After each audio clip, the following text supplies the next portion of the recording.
Too loud because I'm kind of a loud mouth, so usually I don't use the microphone. So I'll try and talk soft. If it's too loud, just wave at me and I'll take the microphone off. Let's see if I can. So I'm going to talk actually about a project that's just on the other side of Engineer Pass in the the Upper Gunnison River Basin. It's just outside of Lake City. And I'm going to talk about paste backfill reclamation that we did over there in 2009 to clean up about 5 acres of low pH mine tailings from an abandoned mine facility. Let's see how this works. Okay. So the Ute Ulay project is located approximately 4 miles west of the town of Lake City on the Alpine Loop, which starts in Lake City. We're located here about 4 miles west. Sorry, I'm shaking a little bit. And the mine site is actually a mile to the east of where these tailings impoundments were. And this is kind of a unique situation because generally miners kept their tailings on site. However, you can see that it's a very narrow, steep valley just outside the town of Lake City. And the mine site itself was fairly small.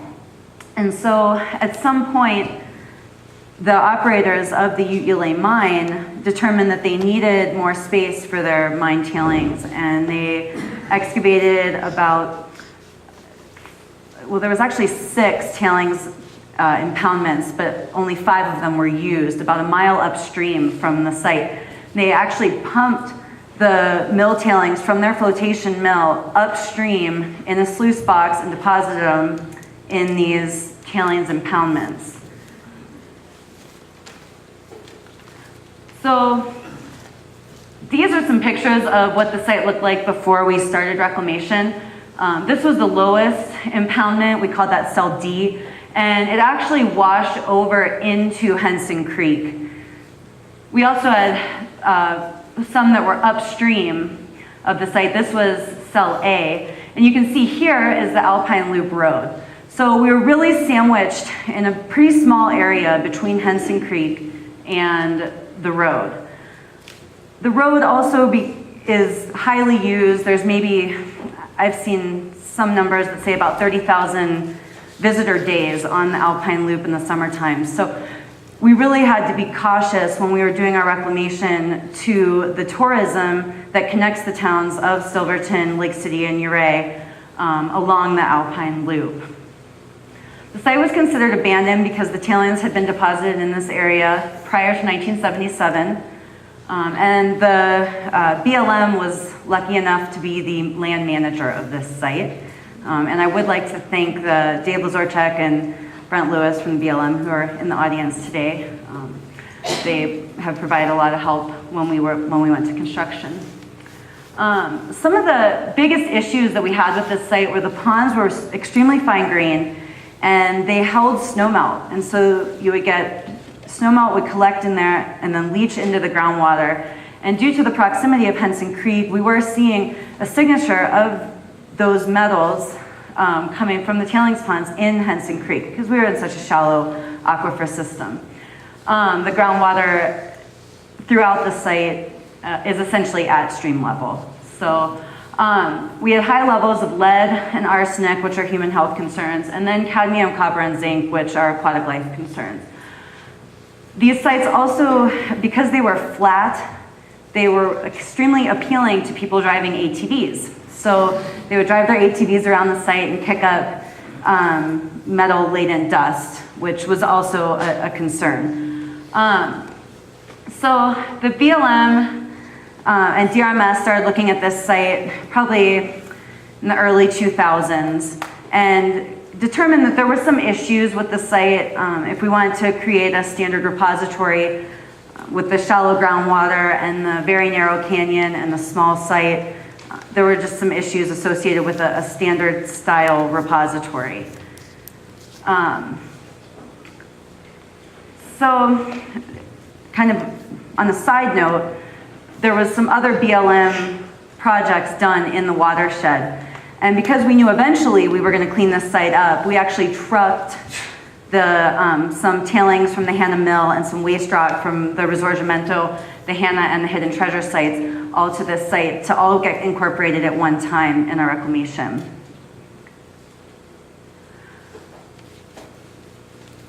We were able to secure funding through the BLM Central Hazmat Fund, which is actually a CERCLA action authorized by BLM. So it doesn't have it's not as broad as CERCLA action through Superfund with the EPA. However, it did provide us with some protection against lawsuit and some protection against certain permitting requirements that come when you're not dealing with CERCLA. We also used DRMS severance tax, and DRMS provided project management for this. Like I said earlier, we had identified issues with a standard style repository, so this paste design, the paste concept came into play, and we contracted out with a company to develop a recipe to use paste as our reclamation.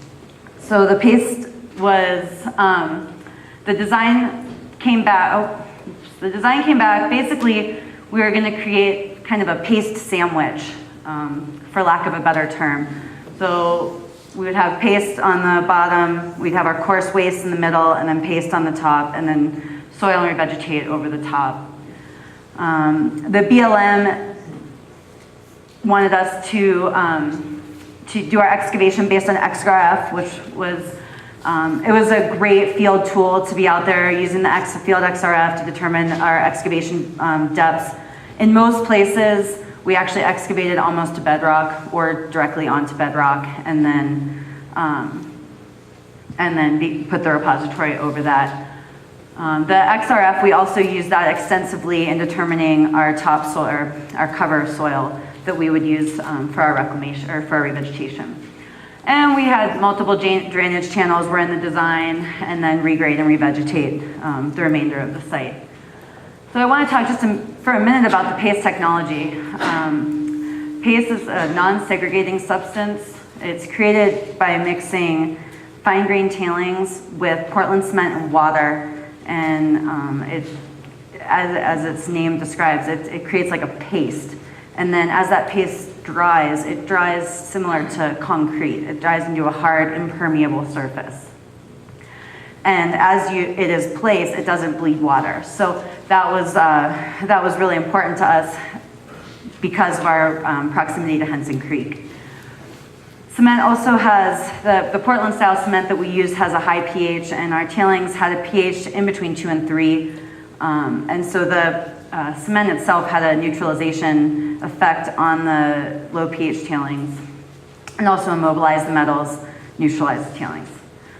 And then, like I said, it just dries to an impermeable concrete light surface. And these are just a couple of pictures. That was our pump delivery system, which if you are gonna use this, I recommend you come up with a better one than this, because this really, you can see that our contractor wading in about knee-deep paste. And then we also, we had several specs, which are on the next slide, and we had a specific slump that we needed to attain in order to get the materials properly pumped out. So these were our specs. The batch plant, we had a mobile batch plant on site with us. We had 2 water silos, a cement pump, and then we had our backhoe with our paste delivery system, which was a series of pipes that we would string together and move across the site as we worked.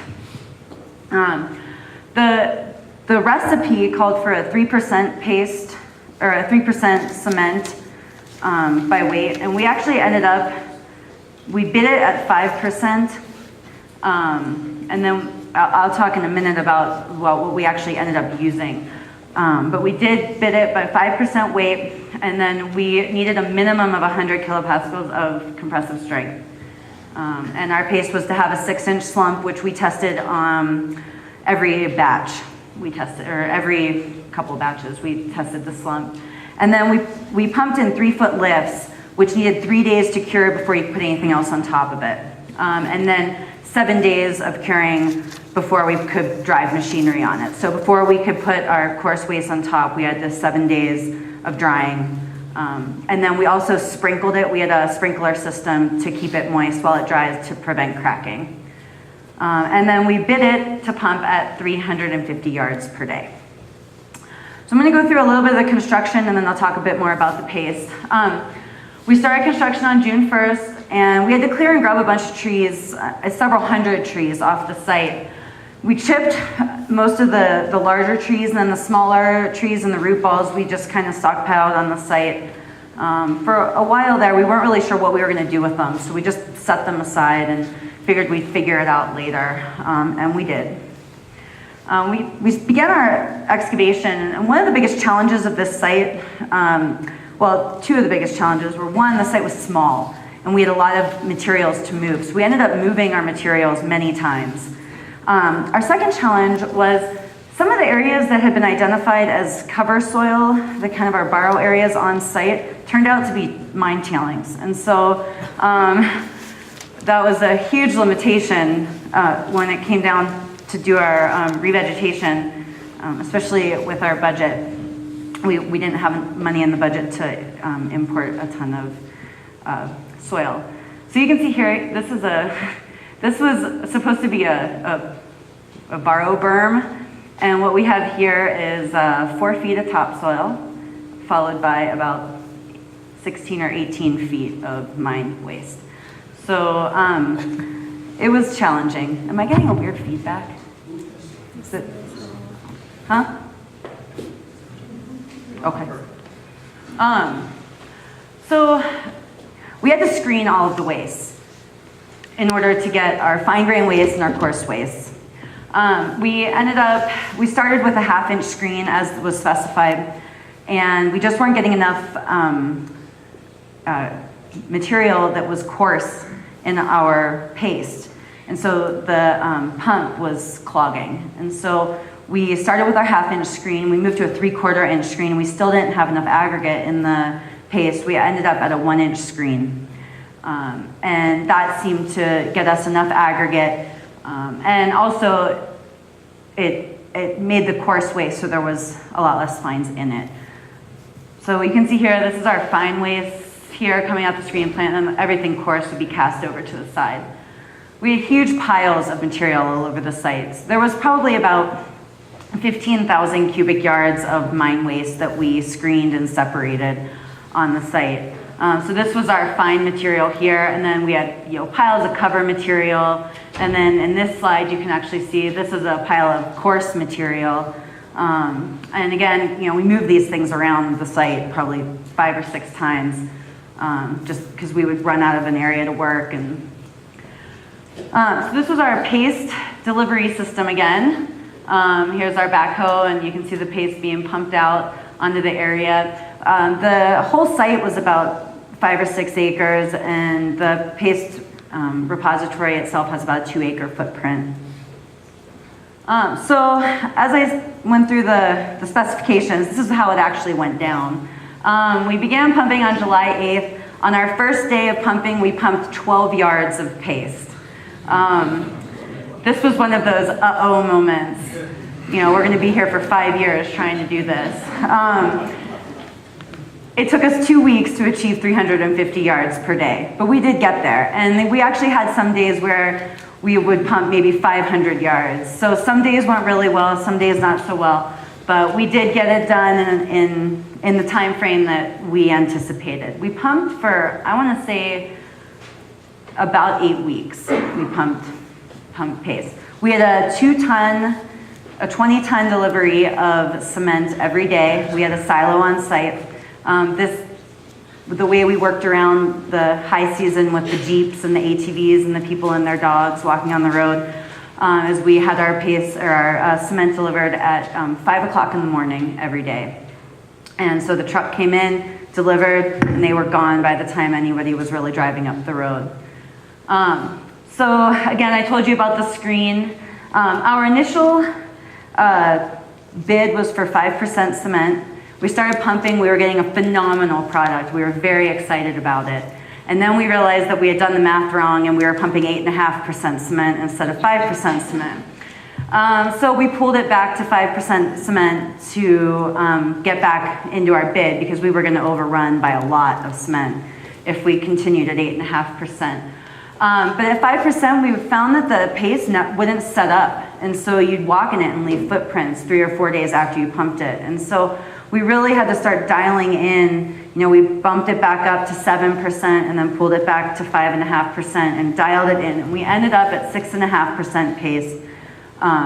Luckily, we had a little cushion in our paste, or in our cement in the bid, and so we ended up not overrunning with our tonnage for cement.